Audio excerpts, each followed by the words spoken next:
नमस्कार, मैं हूं शिवम। आप सुन रहे हैं भारत की आवाज़। क्या मोदी सरकार सीजीआई से इतना डर गई है कि उन्हें हर उस जगह से दूर रखना चाहती है जो उसकी राह में 24 का चुनाव जीतने में रोड़ा बने? हाल के दिनों में सीजीआई डीवाई चंद्रचूड़ ने जिस तरह से फैसले दिए हैं, यकीनन उनसे पीएम मोदी को परेशानी हुई है। लेकिन अब जो सरकार करने वाली है उस पर गौर करना ज़रूरी है। आपने अक्सर ये सुना होगा और आप ऐसा सोचते भी होंगे कि क्या चुनाव आयुक्त की नियुक्ति प्रक्रिया में पारदर्शिता नहीं है? क्या ऐसा होना चाहिए? इतने बड़े लोकतंत्र में चुनाव आयोग का प्रमुख क्या निष्पक्ष नहीं होना चाहिए? जाहिर है होना चाहिए, लेकिन क्या ऐसा है? ये महत्वपूर्ण सवाल है। और अगर नहीं है तो ऐसा कैसे हो सकता है? ये सब बातें मैं इसलिए बता रहा हूं क्योंकि केंद्रीय कानून मंत्रालय भारत के चुनाव आयोग के सदस्यों का चयन करने के लिए प्रधानमंत्री, लोकसभा में विपक्ष के नेता और प्रधानमंत्री द्वारा नामित एक कैबिनेट मंत्री की एक समिति की स्थापना के लिए एक विधेयक लाकर पूरा खेल अपने पक्ष में करने की तैयारी कर रहा है।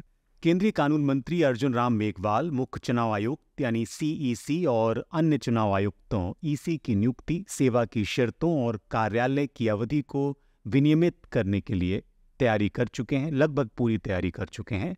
इससे पहले अगर आपको याद हो तो मार्च 2023 में सीईसी और ईसी की नियुक्ति के बारे में एक याचिका पर सुनवाई करते हुए सुप्रीम कोर्ट ने फैसला दिया था कि प्रधानमंत्री, विपक्ष के नेता और भारत के मुख्य न्यायाधीश की एक उच्चाधिकार प्राप्त समिति ही ईसीआई का चयन करेगी। शीर्ष अदालत ने कहा था कि ये तब तक लागू रहेगा जब तक संसद सीईसी और ईसी की नियुक्ति को नियंत्रित करने वाला कानून पारित नहीं कर देती।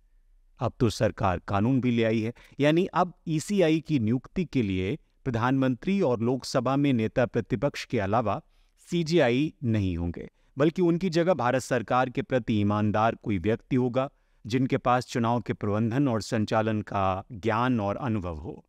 मोदी सरकार जो विधेयक लाई है उसमें कहा गया है कि मुख्य चुनाव आयुक्त और अन्य चुनाव आयुक्तों की नियुक्ति केवल चयन समिति के गठन में किसी खाली या किसी दोष के कारण अमान्य नहीं होगी।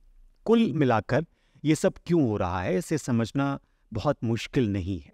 भारत जैसे लोकतंत्र में जहां पर वोट को लूटने की गुंजाइश हमेशा बनी रहती है, वहां पर वो माहौल बनाने की तैयारी चल रही है जिससे आने वाले समय में चुनाव में अपने हिसाब से मैनेजमेंट में आसानी हो जाए। यह आरोप अक्सर विपक्ष सरकार पर लगाता रहता है। अब यही काम एक बार फिर से हो सकता है सीजीआई को चुनाव आयुक्त की नियुक्ति प्रक्रिया से बाहर करके। आज के पॉडकास्ट में इतना ही। ये पॉडकास्ट आपको कैसा लगा ज़रूर बताएं और मुझे दें इजाज़त।